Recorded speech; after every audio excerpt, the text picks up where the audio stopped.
pharmacy course at the University of Portsmouth is designed for our students who are interested in public health, helping patients get the most out of their medicines, and general well-being of our patients of today.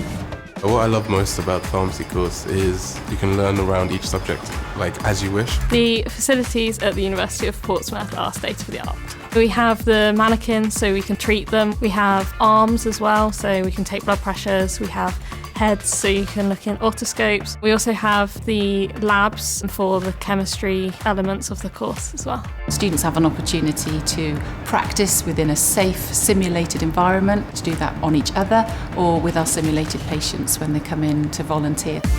3 qualities a student needs to succeed on the course would be organisation, probably time management, and being able to adapt to different scenarios. We offer a huge opportunity within placements, and that could be with a large multiple or one of our local pharmacies, and in addition to that within the hospital setting too. Be yourself, try your hardest, and everything will be alright. If you need any help, there's always someone to help you.